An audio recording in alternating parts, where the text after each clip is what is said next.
All right, guys, I just want to welcome back to the Everything College World podcast. Today, me and Nick here doing a preview and prediction for the 2023 Colorado Buffaloes.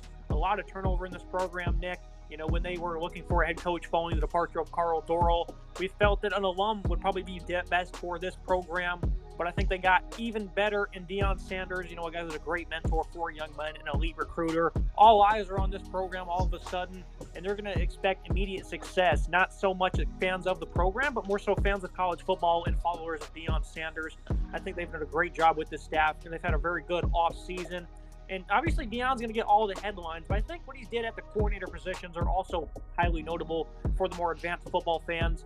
Sean Lewis, not many guys will leave their head coaching position at any school in the college ranks to be a coordinator somewhere.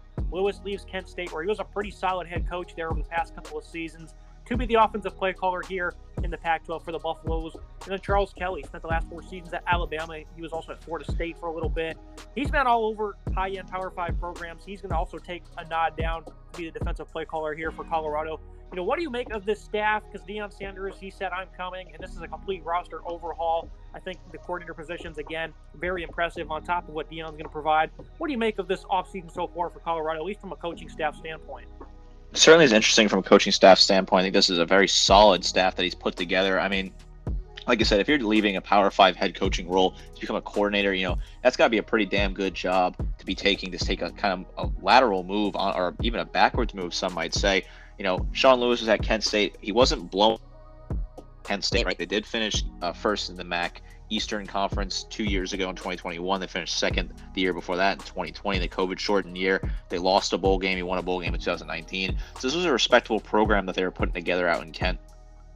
And then he leaves Kent State and heads out to Colorado to be the offensive coordinator, the quarterback's coach. I mean, I think it's a nice move for him. He's getting himself to jump up to a Power 5 program and being underneath Deion Sanders and learning a thing or two. And then you look at Charles Kelly, a respected name on the defensive side of the ball in college football. He's got a very long resume in college football, you know, spent time at Jacksonville State, Georgia Tech, Florida State, Tennessee, most recently Alabama, right? Obviously, if you're coaching under Nick Saban, you're a pretty solid head coach or potentially defensive coach, right? And he spent time at Florida State, was a decent defense that he was coaching. So I think Deion Sanders here trying to build together an all-star coaching staff. When you have to revamp a program like he does, from the building a program from the ground up at this era, you get coordinators. Now looking at this offense, it was an abysmal one a season ago. They weren't really good at anything, and that's why what needs to improve anything and everything. But I definitely think they have some crucial pieces. And you start with Sean Lewis. This is a guy that loves RPOs, misdirection. You know, the play calls really put the linebackers on edge, multiple option calls. RPO flat options, kind of one of the staples in his offense. Loves the pull, backside linemen, and they've got a great player following him from Kent State in Savion Washington at tackle. He was a very good player last season, some good length, finisher's mentality, latches on and drives.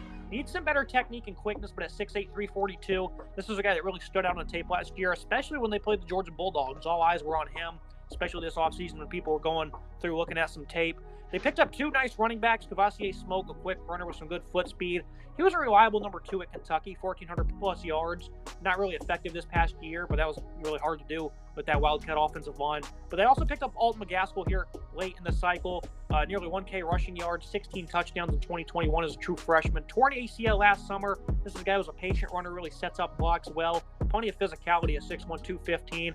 Enough speed in the open field. I thought he was a solid pass catcher. Great ball security in all facets. Really needs to improve as a blocker.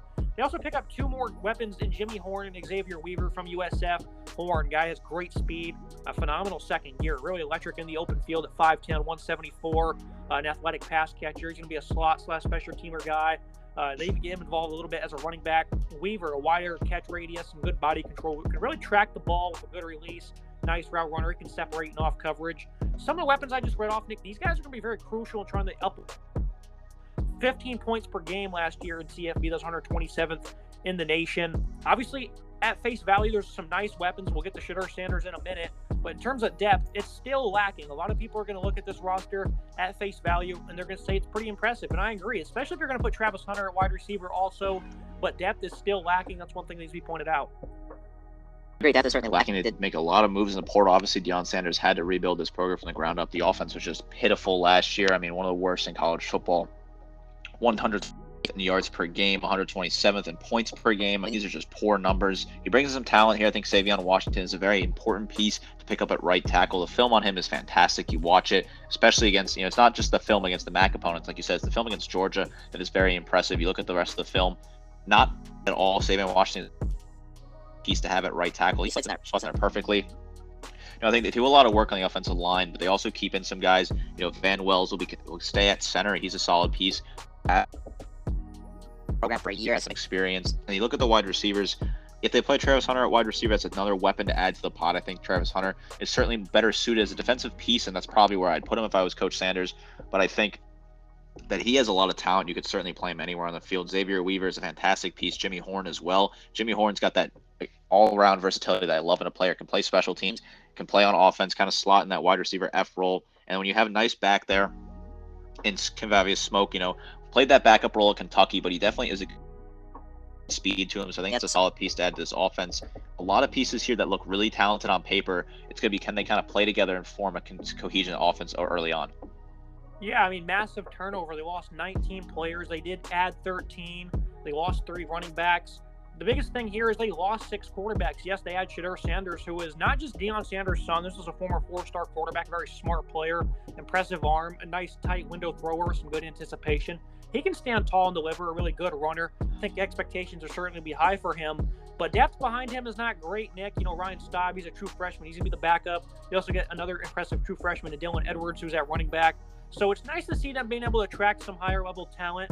But like I said, the depth at quarterback, this is something we talked about with their spring preview a couple months ago. It's not great one bit. Not just at quarterback, but really everywhere, like we just alluded to. What are your expectations for Sanders this year and potentially the guys behind him? What are their goals for this season?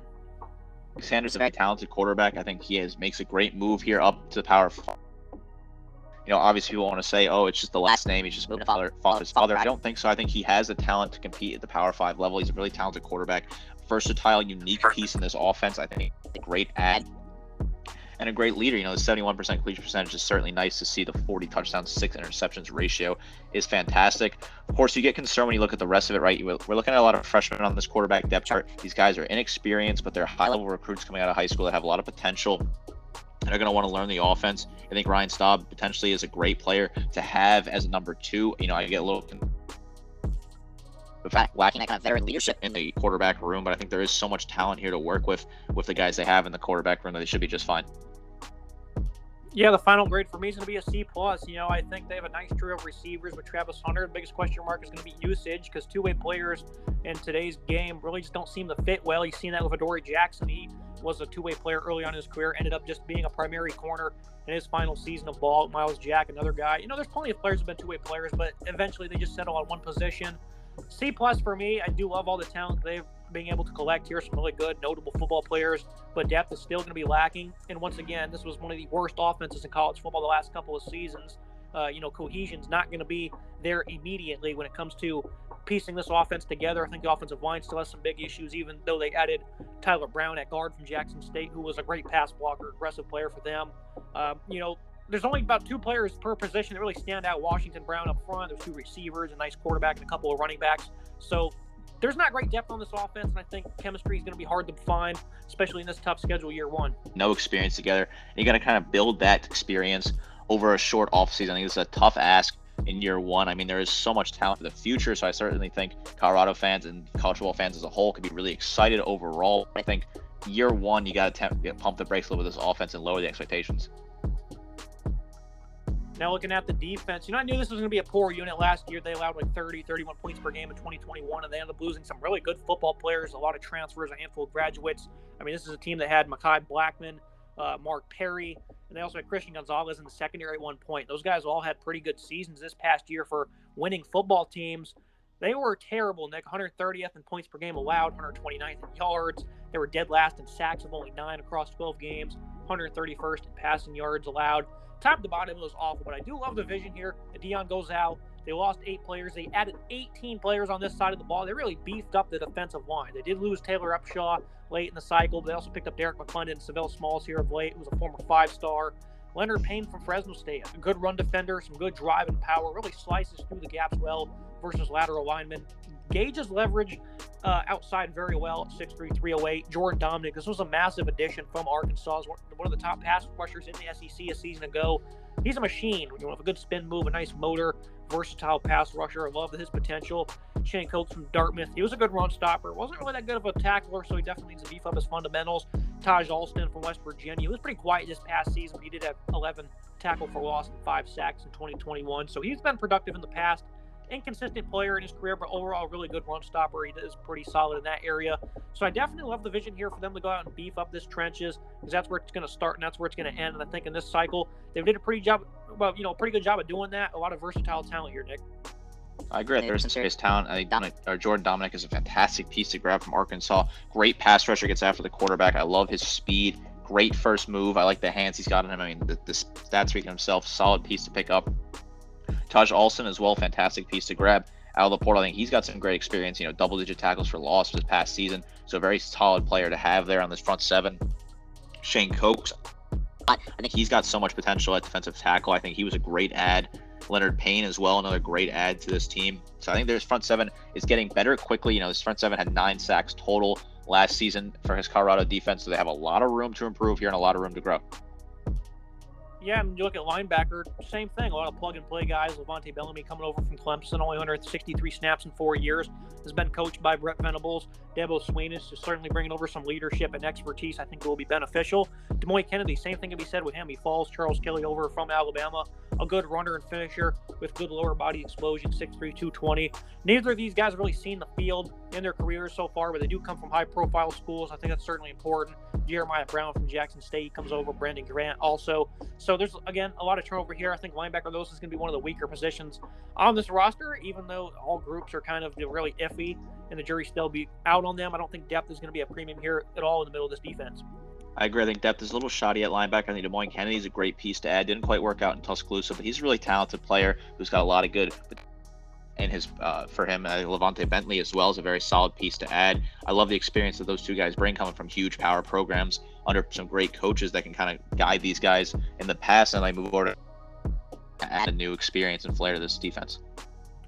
It's important to note, you know, in the secondary, because all eyes are going to be on this back end for not just this year, but years to come under Deion. Charles Kelly, a long-tenured DB coach, impressive player development, great recruiter. Again, the last 4 years with the Alabama Crimson Tide. Ran a 4-3 and then went to a 3-4 nickel defense at Florida State. So he's ran a variety of different schemes. His last stop as defensive coordinator was with Florida State, I believe, when they won the national title. Saw a 3-3-5 on the depth chart, so I'm not really sure what they're going to operate out of this year. Multiple schemes on really both sides of the ball. But Travis Hunter, elite athlete, great ball skills. This guy obviously is going to play a lot on the offensive side of the ball. Very smooth and press, some sound movement, a good feel in zone, a great runner. 6'1", 165. Certainly want to see him get a little bit bigger. Cormani McClain, you know, they landed back-to-back number 1 corners, that being Deion Sanders. This is a guy who also has great length, speed, embraces contact. Needs to get bigger, to be a press warrior. He does also have great ball skills and can cover vertically. You know, what do you make of these two number 1 recruits going with Deion? Because this is just insane. He was able to do this, and that just, you know, the tone has been set for future years to come. If you want to get cornerbacks, you're going to have to beat out primetime. I agree. I think this can kind of set by this Colorado team. Best talent at cornerback year in, year out. They're going to bring him in. They're going to be talented pieces for this defense. You know, obviously Travis Hunter, we know who he is, right? When he made the decision to go play at Jackson State, battering move in college football, one of the more historic moves in recent history in college football, passing up the opportunity to play at Florida State, taking the NIL money and going to a historically black college. And for Hunter, it's worked out for him now. He gets, and all eyes are going to be on him. He can play offense, he can play defense. I think he's, like I said earlier in the episode, I think he's better as a natural corner. I think the defensive skill set on film is on all corner. Then, of course, Cormani McClain as well is a really talented piece. I mean, the best recruiting class member of the piece that bring in here. So obviously Deion Sanders has a way to speak to players, being a former piece of the secondary himself, and he's kind of marketing that and getting players to buy in and commit to Colorado. And the rest of this secondary, I don't think is any slouch either in terms of talent. Miles Slusher really didn't uncork the way we thought at Arkansas. He's still a good player in the box, nice run stopper, some really good closing speed, nice feel in zone. This is overall versatile DB, mainly played in the slot for the Hogs. Cameron Solon Craig, he comes over from Jackson State, plays bigger than his size of 5'10", 175. Certainly brings the heat as a tackler, 90-plus coverage rate back-to-back seasons as well. So this is a player that's certainly going to be expected to come in and be highly beneficial for them. And then safety Trevor Woods, he's the best returning player, really the only returning player that's going to get a shot on this roster, plays hard and fast, some really good ball skills from him. So top to bottom, I think this is pretty impressive what they've been able to do, adding this many new pieces. I'm still going to go with a C+ because this defense, I mean, last year was terrible. Just look at those numbers. You don't even have to look at the tape. Everything needs to be improved on, and I certainly think they're going to be at least a quarter of the way better. And everyone's excited to see the progression on this side of the ball, especially with these guys in the back end. What are your overall thoughts on this defense with a lot of new moving pieces? There is some talent on this defense. Like Trevor Woods is the good returning piece to have. I think he's a really talented player of the Colorado defense last year. He was the one piece that stood out. They bring in so much talent top to bottom. Again, I get concerned with the same thing with the offense. When you plug in so many guys, I mean, this is a concern across the entire team for me. When you plug in so many guys who have never played, certainly is going to be concerning if these guys can find that continuity early on and be able to play as a cohesive on the defense. I think when you have guys who have so much talent, like McClain, there, I think there is just so much raw talent to work with that Deion's going to have a field day drawing up this defense. And I think this defense is really fun to watch in the next couple seasons. Looking at the schedule preview and prediction, you know, the hype of primetime is certainly overshadowing the immense roster construction that needs to be done. You know, the offense has a nice wide receiver duo and Horn and Weaver, you know, a high upside quarterback tossing it to him with a mauler at tackle and Savion Washington, but depth and quality offensive line talent is still lacking. The defense was expectedly the nation's worst last year, and a big focus has been on improving the trenches. I think they've done a good job doing that. The secondary is certainly exciting, but gelling together will take some time. And an athletic back end alone won't fix all the problems this back end, this entire unit has. 30 points per game allowed, I think, is the ceiling for this D in 2023. It's a wild card team, but a conservative prediction from me. You know, best case scenario, I don't really see many wins here. You know, maybe the talent on offense can power them through versus an Arizona or maybe a Washington State. While at the same time, you know, the athleticism in the secondary could show up in the same type of games against, you know, nice, impressive passing attacks. Obviously, 2-10 isn't great on paper, but they will compete in a few one-score games and showcase that important progress that everyone's going to be looking for. Obviously, a lot of people, internet trolls or whoever, are not going to find this very impressive if it does come to fruition. But I think 2-10 with a handful of close games, kind of like, you know, a Kansas, for example. I know they had a pretty good season this past year, but just showcasing and talent. And actually, I want to use Iowa State as a good example. A team that was a terrible bottom barrel team in the Big 12 started to compete in games, and even when they're losing games, they're right there in the fold at the end of the contest. I think Colorado, that's the goal in the short term, is try to be like a Cyclone team. I agree. I think there is some potential here. You know, 2-10 does not look great on paper. I'm going to go closer to 4-8. I think they're going to take the game at home to Arizona. I think they will be really late in the season. I'm going to go 4-8, but I think, you know, well, people are assuming that Colorado's going to come in overnight and this team is going to be just competitive and they're going to be playing in a bowl game season one. I think you got to pump the brakes on that. I think Colorado, and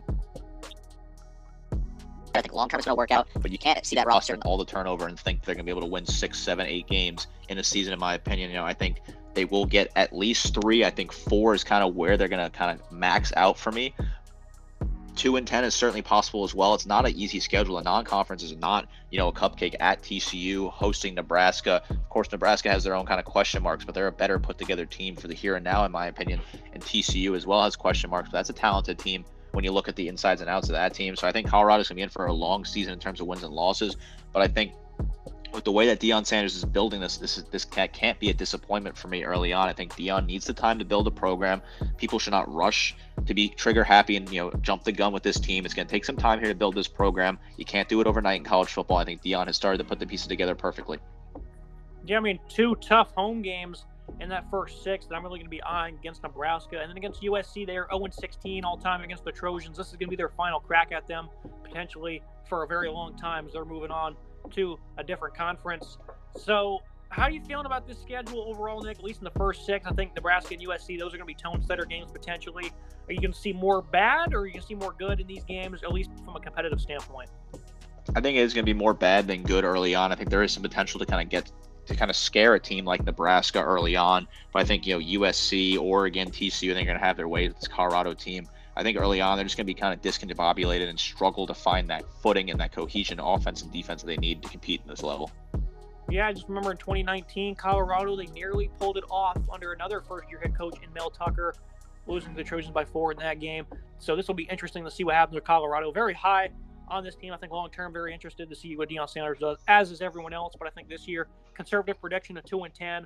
Would like to see them do a lot better, obviously, as would most people. That's going to be it for today's episode. As always, Nick, I appreciate you joining me to break down this long-awaited episode. Absolutely. I think, when Coach Prime and his squad take the field on September 2nd, the start of a new era in college football, we never quite seen anything like this, where a coach comes into a program and revamps it overnight with transfers. You look at the sheer number of players transferred in and out. It is quite astonishing. I'm excited to see how this Colorado experiment goes. I think it's an important test case for the history of college football for the future as we kind of figure out whether or not this works long term. It's going to be it for today's episode, guys. Make sure you like, comment, subscribe. See you next time.